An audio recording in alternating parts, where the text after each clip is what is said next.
Hey guys, welcome or welcome back to my YouTube channel. In case you're new here, hi, my name is Wabosha and welcome to the Slay Squad.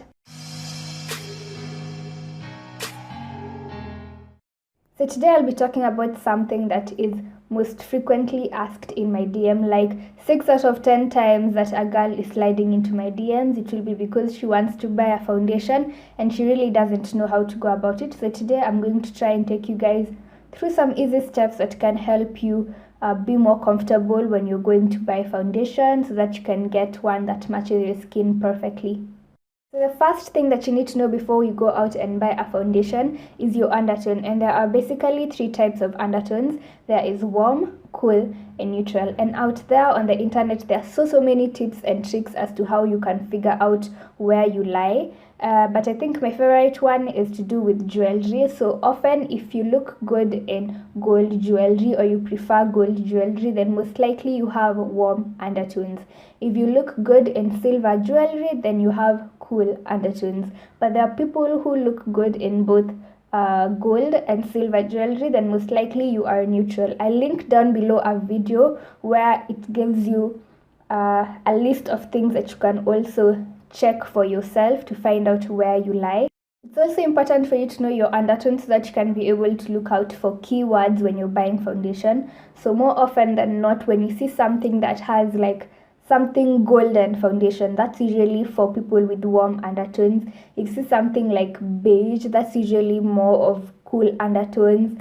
Something like caramel is also usually for warm undertones. Something like sand, something and then with a sand in it, is also usually for warm undertones. So knowing your undertone is really important, and it just makes the process of picking out your foundation a whole lot faster. An example that I can give you guys of where the undertones has been used directly in naming foundations is with MAC. So for MAC foundations, you'll find some of them having NW or NC before the number, and what MAC did is they named it NW, meaning not warm. So not warm is for the cooler undertones, and NC is not cool. So if you have warm undertones, you want to buy one that is NC. I don't know why they named it NC. They should have just named it like C or W. That makes it easier, because not cool, not warm, before you figure that out, it can be a bit harder. But yes, if you didn't know, now you know, and it can make buying MAC foundations a whole lot easier for you. So now you found out where you lie. You found out if you are warm, cool, or neutral. The next thing you need to find out is the color of your undertones. Yes, I know it sounds a bit more complicated, but let me try and explain it so that it can be a bit more simplified for you guys. I'll talk majorly for women of color because most of my viewers are Kenyan and we're mostly colored women. So you'll find that when it comes to women of color, there are 2 main colors of undertones that we tend to have, and that is red and yellow. And how you figure this out is basically by taking a mirror and looking at your face and finding what color you mostly see when you look at your face. Like for me, when you look at me, you will see mostly yellow than red, but it doesn't automatically mean that if you are light skinned then you have yellow undertones. Actually, I have a really close friend, she's lighter than me, but when you look at her face, the first thing that you kind of see is almost reddish undertones, so we can't really share the same shade of foundation. So I've just thought of giving you guys an example over here. So I have these 2 foundations. These are Testers by Black Opal, and this one is in the shade Nutmeg, and this one is in Beautiful Bronze. So if you can look at these 2 foundations, they are very close to each other, like they're very similar. The only difference is that this foundation is for a person with a yellow undertone, and this one is for a person with a red undertone. So as you can clearly see, this one looks redder than this one, so that's the difference. So if I have a yellow undertone, most likely this is what I'd go for, but for a person with a red undertone, this is what they go for. Okay, so now let's say you've watched the video up to here, you have all this information, you know that let's say you have a warm undertone and your undertones are more on the red side, and also let's say that you've watched my other skin videos and you know that you have oily skin, so you should be looking for a mattifying foundation, but you still need to go to the store and actually get the right bottle of foundation. By the way, for the first foundation that you're buying, I highly recommend that you just go physically to the location and swatch it yourself. Buying it online can be a bit tricky, especially if you're a beginner. So after you've gotten the first bottle, then after that it can be easier for you to just order it online because you already know your shade. So you get there and you're looking at the foundations. The easiest way to start is by, okay, you already know if you're red, you're looking for something that's a bit on the redder side, and if you're yellow, you know you're sticking to the side with the more yellow ones. But what you want to do is take the foundations and just hold them against your skin like this, and that's the easiest way to like identify the shade by just looking. You just hold it like this to your skin and you check which one is the closest. So after you found one that you think is the closest, let's see, like, yeah, probably this one. So you found, like, let's say this one is the closest. What you want to do is take this foundation and then look for the one that is darker than it, just one shade darker.